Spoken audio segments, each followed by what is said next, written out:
Hi, I'm Max Keiser. This is the Keiser Report.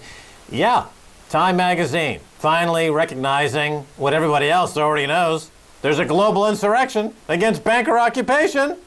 Stacy Herbert, tell us more. Well, Max, in order to talk about this story properly, I must have a little bit of this Keiser's Diablo soup.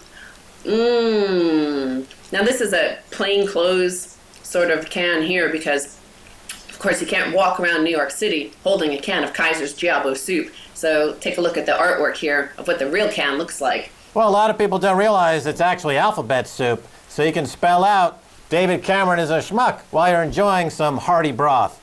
Well, it is the favorite soup of the SLA. I don't know if their photo made it into the actual Time magazine, but of course they are part of the spirit of what Time's Person of the Year, the protester. From the Arab Spring to Athens, from Occupy Wall Street to Moscow, a year after a Tunisian fruit vendor set himself ablaze, dissent has spread across the Middle East to Europe and the US, reshaping global politics and redefining people power. Yes, people power is on the march. I think the arc of this whole movement is quite interesting. It goes back really 10 years, 12 years to the anti-globalization movement, which kind of petered out for lack of vision, but then it was resurrected as this global insurrection against banker occupation or Occupy Wall Street or the uprisings all across the Mideast and North Africa. Next year in 2012, we're going to see the economies of scale kick in. So all these millions, tens of millions, hundreds of millions of people around the world will realize that collectively their purchasing power, if channeled correctly, can topple these corporate and banker occupying forces, don't you think? Yes, and Max, you know, the interesting thing watching this Time news story being covered here in the U.S. is that all the commentators, several of them actually came up to the point where they couldn't mention the name bankster. They talked about the dictators that were overthrown in the Middle East. And then they got to the Occupy Wall Street, and they just couldn't say the name of what it was. They couldn't name the culprit because it's like they are too scared of it really happening in their own country. Right. The common theme throughout these countries are Wall Street and City of London banksters. Of course, you don't hear about it in the City of London or in America because this is the areas that provide safe harbor for these financial terrorists. So Time magazine, of course, they want to get the commercial uptick from spreading the meme of global insurrection against banker occupation. They want to sell some magazines, but they don't have the journalistic integrity to point the finger and say it's all about Goldman, JP Morgan, Barclays, HSBC, the true financial terrorists that people are finally figuring out must come down. Well, of course, they have some photos of various protesters around the world. And they also have the clenched fist image. But they also have Luca, the Diablo dog that we called him in Athens. So I am inviting people out there to send me pictures of your own Diablo dog because I have one, Harry. Here's Diablo Harry. So we have to have these Diablo dogs, our little mascots, as we storm the bankster barricades of fraud. Yes, well, that's a fantastic idea. Everyone must have their own riot dog. Yes, well, actually, my Diablo dog, Harry, I showed him a sock puppet called John Corzine, and look what he did to it. He's a pretty brutal Diablo dog. In fact, Corzine is in the next headline. That's why I had to remove Harry from the room. Corzine knew MF used client funds, says Duffy. So MF Global Holdings Limited Chief Executive Officer John Corzine knew that the company made a loan out of segregated customer accounts before it went bankrupt. CME Group Incorporated Chairman Terrence Duffy told the Senate. Duffy, whose company is MF Global's regulator and principal exchange, is the one that said this. Yes, well, it was becoming clear, Stacy Herbert, is that once anyone puts money into a bank, they no longer have the rights to that money. It's now the right of the bank to control any money in the bank. All of the protections for anyone who's putting money in any of these banks or brokerage firms are now gone. They're obliterated thanks to all the deregulation of the last 10 years, orchestrated by criminals like John Corzine. But Max, the important bit about this testimony from Duffy is that John Corzine had only testified earlier in the day that he knew nothing about MF Global taking segregated funds. Right. So they caught him lying under oath. Now, typically this would mean that there's some kind of penalties. But since this is a Wall Street crime, look for the Supreme Court to suddenly convene and rewrite all of the criminal code pertaining to this case, making this type of lying under oath legal for the benefit of national security. Now, the trustee, James Giddens, is also quoted in this article because he told the Senate, "I don't think we're magically going to come to a pot of gold at the end of the rainbow, i.e. whether or not they'll ever find the client funds missing at 1.2 billion, he said, or more." He did say that both the Commodities Exchange Act and the Securities Investor Protection Act give a priority to customers, and if there is a shortfall, there are provisions in both statutes that say other assets ought to be reached to cover those shortfalls. He added, however, Max, and this is the important bit, that other parties may see that issue as a matter of conflict, i.e. JP Morgan and other creditors. Right, this is the amazing thing. And going back to the Commodity Futures Modernization Act of 2000, where they legalized derivative trading. Before that, it was considered a form of gambling, but they legalized derivatives trading. It also gave banks that have huge derivatives positions, like JP Morgan, the ability to claim that those derivatives positions are existing outside or above any existing laws that would protect any current accounts by any customers. So derivatives, the things that have destroyed the global economy, are now preserved at the expense of all customer accounts. And since the notional value of derivatives is 10 times bigger than the global GDP, then every single customer account in every single bank account in the world is really nothing more than a blank piece of paper with a bunch of symbols on it, but it's not your money or your securities. No, no, no. Those are now on the ownership side of banks like JP Morgan, who have no compunction about simply stealing it for national security. Well, speaking of stealing funds for national security purposes, MF Global cash at JP Morgan presumed its own so it can pay the bankruptcy trustees. So here you have James Giddens and JP Morgan negotiating basically to keep the $25.3 million in cash held at JP Morgan, which is presumed to be MF Global's. But JP Morgan apparently cut a deal with the trustee saying that they could have the cash if MF Global granted JP Morgan a lien on all of the company's assets. Right, so JP Morgan is cutting deals outside of the legal framework. What's also amazing is that the silver that was in the MF Global, collectively all their 140,000 accounts, that quantity of silver disappeared from all those accounts, but now magically has appeared on JP Morgan's balance sheet. As you know, they're massively short silver. They've been scrambling for a way to cover their short position. Rumor has it that just a few weeks ago, COMEX was about to be busted, and JP Morgan technically would have to go bankrupt. So what did they do to prevent going bankrupt? And I've always said JP Morgan's like Enron. One day it'll wake up, it'll be worth zero. In order to stop that from happening 2 weeks ago, as it almost did 2 weeks ago, zero, JP Morgan's stock price, they went into MF Global accounts, 140,000 of them. They took the silver and other commodities and just stole them.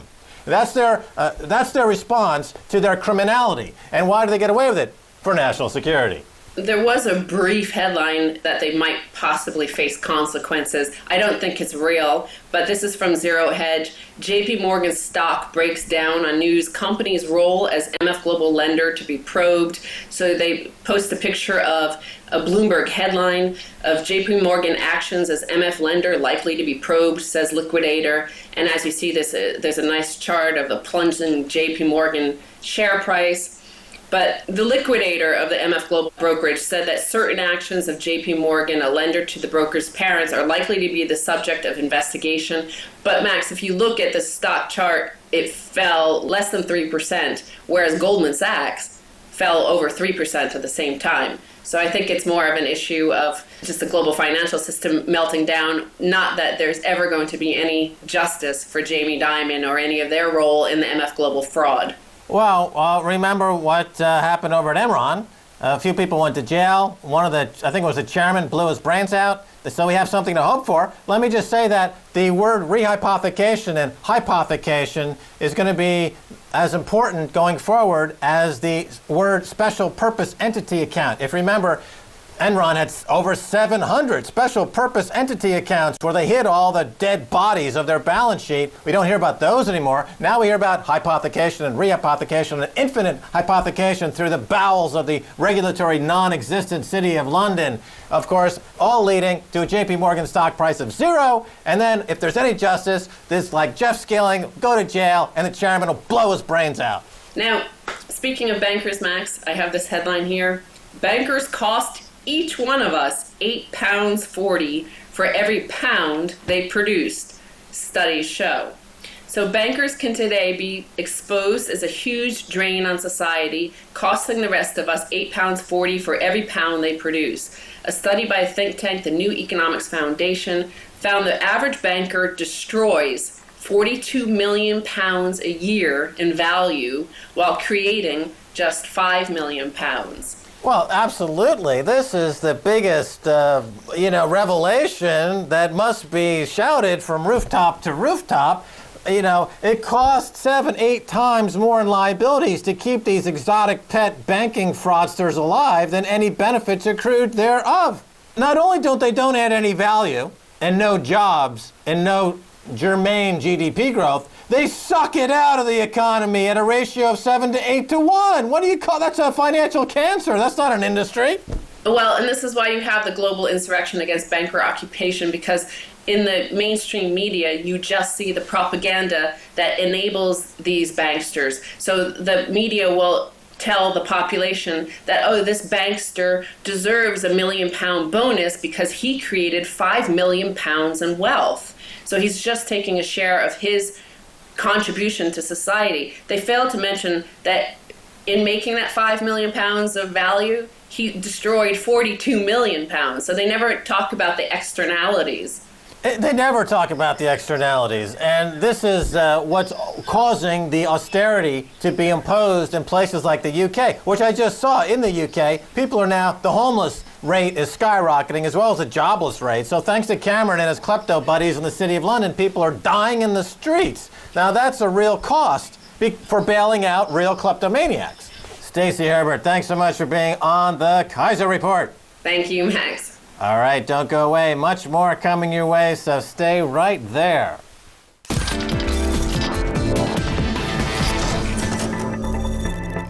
Hi, I'm Max Keiser. Welcome back to the Keiser Report. Time now to go to New York and speak with Leah McGrath Goodman, author of The Asylum, The Renegades Who Hijacked the World's Oil Market. Leah is also a journalist formerly with the Wall Street Journal. Leah, welcome back to the Keiser Report. Welcome, Max. Happy holidays. Thanks so much. Now, Leah, Time magazine has just named the protester the person of the year. The high price of oil, of course, contributed to global uprisings. Oil is still at $100 per barrel. OPEC says it's so high due to speculators. The IEA says it's due to supply constraints. So who is right in this debate? Is it the speculators driving the price up, or are we running out of oil? Well, I think the IEA, they don't really have an axe to grind or an ass to save, as we say, in the sense that they're just looking at what the fundamentals seem to be. OPEC usually has a slightly more complicated situation because they want to keep oil prices as high as possible without any backlash. So for them to say it's the speculators is pretty convenient. I don't completely disagree with them having said that, but I believe they're both speaking to certain truths. I don't know if it's proper to spin it all the way one way or all the way another way. All right, let's talk about the Strait of Hormuz, because now there's rumors that it may be closed. Obviously, on the rumor, the price spiked 3%. Do you see this as a viable risk going forward in the next couple of quarters? From what you're hearing, is this a rumor that has some legs to it? Is this going to happen, do you think? I don't know. I can't speak to that. I do know that the Strait of Hormuz has long been the oldest trick in the book. Whenever they're trying to push prices up, they always say something about Hormuz. So I don't know if you can just based on the rumor itself is enough. I haven't heard anything beyond the rumor myself. And I don't know of any traders who felt strongly about it. In fact, yesterday when I spoke to a few of them, they're mostly laughing, because this is an old rumor that's been in the market forever. They're always scared of something happening in Hormuz. And Whether or not something's going to happen, I think remains to be seen. Right. So the rumor had the result in the price spike of 3%, which is an enormous intraday move in any commodity. And after reading your book, The Asylum, talking about oil traders and a lot of the hijinks that goes on there, how much of these rumors are just put into the marketplace by traders and speculators as a way to scare the markets into making a quick buck? Well, I think the structure of the market is such now that that is very easy to do, whereas in the past, when you had the trading floor and then you had banks, hedge funds, and the like all trading from different locations, but they each had their own sort of pool of information, they would often circuit break each other. For example, someone would start a rumor and then the trading floor would run with it, and then they would do a lot more investigating into it. I think because now it's moved largely to the screen, you don't have the same sort of giant groups of people who are able to share information with each other, which obviously had its own problems in the past because they were front-running prices. But now the problem is on the screen, a rumor can start and who's to say it's not true? You don't have the large group of people often in these trading pits, trading floors. You might have your office, but it's really everyone for himself. So if they hear a rumor, they're a lot less likely to be able to circuit break it really quickly the way they used to be in the past. In the past, they were pretty good at figuring out if it was something like a bank trying to start a story or if it was legitimate. Okay, so if a trading firm has unlimited credit, unlimited margin, at almost zero cost, and they are able to program algorithmically automatic trading to kick in and force prices to move to levels where human beings then react, isn't it therefore true that most of the trading action today is by computer-generated rumors as a form of price propaganda to simply suck a lot of human beings into making silly decisions? Well, it's true that most of the trading now is electronic, and as a result, as you know, it's easy to click your mouse. And one of the traders who I spoke to this week, he said, remember in the past, when prices went up, they would almost fight to go higher, and then they would fall fast. And he said these days what we're seeing is sort of the opposite effect with screen trading. You see the price jump up and fight to go down. And he said as a result, he actually feels that there is a lot more control over keeping prices propped up than in the past. When it was a different sort of market and the structure was different, it wasn't just clicking a mouse in order to pop the price. It was not as easy to do that. These days you see price jumps of $3 yesterday, $5, sometimes even $10. You don't even have a war that is breaking out or an oil well that's exploded, nothing like that. In the past, that's what it took to make prices do that.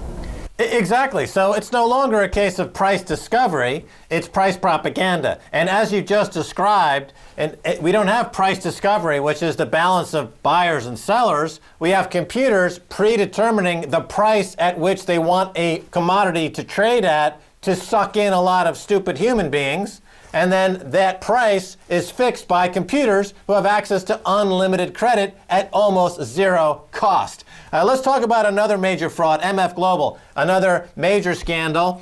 How do traders in New York, where you are, feel about being robbed by one of their own? Because now we've got interbroker dealer robbing other interbroker dealers. So the fraud has now moved up from retail to institutional. How do people feel about this in New York?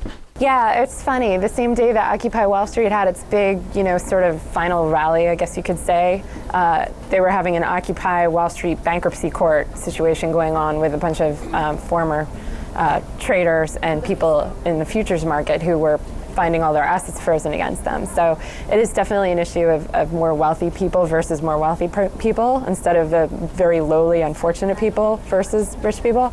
So I think as you see people getting bolder, yes, it will move up the ladder. You'll start to see more of this happening. And the crux of this problem is our markets are still largely self-policing.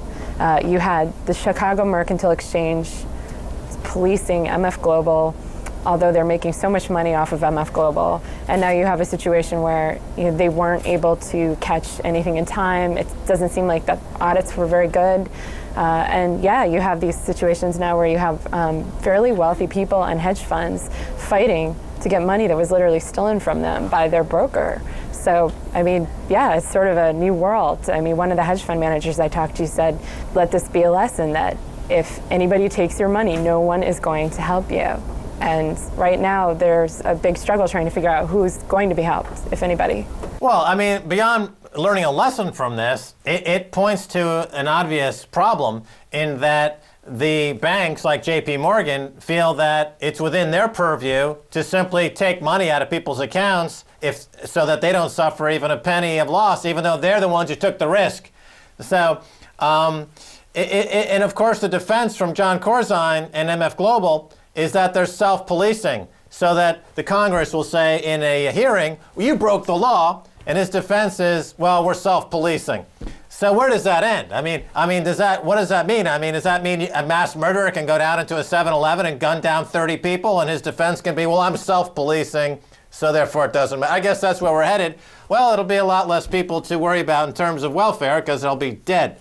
All right, let's move forward. So tell us about the article you wrote for Forbes, The Boy Wonder of MF Global Nightmare. Yeah, so, and this dovetails into what you were just saying. In 150 years of futures trading, we have never seen people who just had a brokerage account literally find their money taken from them. So this was one of those people. He's a 30-year-old lawyer, and he actually doesn't even practice law. He has a hedge fund that's set up. He's more of a self-described techno geek, so the hedge fund largely runs itself. He hires traders, and that's why he's able to go to bankruptcy court and take all this time to fight this.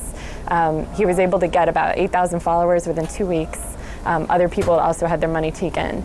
And what he's doing is pulling together people at Northwestern Law, where he graduated, and a couple law firms that have MF Global clients, people also whose money was taken. And he's brought them all together, and they're basically working around the clock to show that customer money should not be lumped into the larger estate along with JP Morgan and other creditors. What some interests are trying to do, including JP Morgan, Bank of America, and a few of the people on the creditors committee, they're trying to let the customer funds be lumped in with everyone else, which isn't really fair because the customers didn't agree to lend money to MF Global. They thought that was their money, whereas JP Morgan is a creditor because it agreed to be a creditor. So this man, James Katoulis, is saying, no way, we should come first. This was literally taken from us. And the problem is the bankruptcy judge doesn't really know anything about futures. He's just a bankruptcy judge. This is just another case. He has to figure out whether or not he's going to allow super superiority to the creditors, to the customers, and that's all being debated right now. But there are a lot of people fighting, and you have hedge funds pitted against hedge funds, traders pitted against traders, banks pitted against banks. All right, so Leah McGrath Goodman, what chance does he have against going up against JP Morgan and a trustee that has a close relationship to JP Morgan? It's a real David and Goliath story, I think. JP Morgan has given a lot of business to this law firm of James Giddens, the bankruptcy court trustee. And if you look at the law firm's website, it's just pages and pages of business from JP Morgan. So unfortunately, a trustee can't be really seen as neutral. Up in Chicago, you have the CME, whose former executive is now the head commissioner at the watchdog agency in Washington, the CFTC, trying to unravel and investigate what happened. But everyone seems to have too many hands and too many pots, too many conflicts of interest.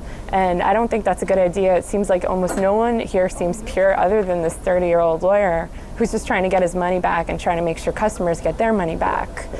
They just want what's theirs back. They didn't ask for it to be taken. It'd be like if Bank of America went bankrupt and all of our bank accounts, just ordinary people's bank accounts, were taken. It's like that. So let me get back to the oil for a second. The IEA said that production at current producing oil wells is declining at a rate of 7% a year, and that the newer sources of oil are more expensive. So we've got this peak oil, peak energy scenario playing out now. Your thoughts? It seems like the International Energy Agency, they've never been right on every time, but I think there's something to be said that the major producing fields are producing less. We wouldn't have Horizon with deep water drilling, and we wouldn't have tar sands being exploited so heavily in shale if it wasn't that we were now scraping as hard as we could for every last bit of fossil fuels we can get. These things are very expensive, and you wouldn't be doing it if we still had low-hanging fruit, right? So we're obviously moving into a non-low-hanging fruit situation any way you want to spin it. That's obviously what's happening because the oil companies wouldn't pay so much more to do things like shale and things like tar sands if they didn't have to. They would rather just drill somewhere easy. Well, the great thing about it, the fracking, which is another result of having peak oil, is that a lot of the water is actually flammable. So in recipes like Cherry's Jubilee Flambe, you can actually have the recipe explode spontaneously without actually having, to use anything but the water coming out of your tap. So you write a recipe book about flaming water, and I'm sure Oprah Winfrey will sell 1 million copies of that. So this is America genius at work. All right, well, Leah McGrath Goodman, that is all the time we have. Thanks so much for being on the Keiser Report. Thanks for having me, Max. Happy holidays. All right, that's going to do it for this edition of the Keiser Report with me, Max Keiser, and Stacy Herbert. And I want to thank my guest, Leah McGrath Goodman. You can follow us on Keiser Report on either Twitter or Facebook. You can send me an email, keiserreport@rttv.ru. Until next time, this is Max Keiser saying bye, y'all.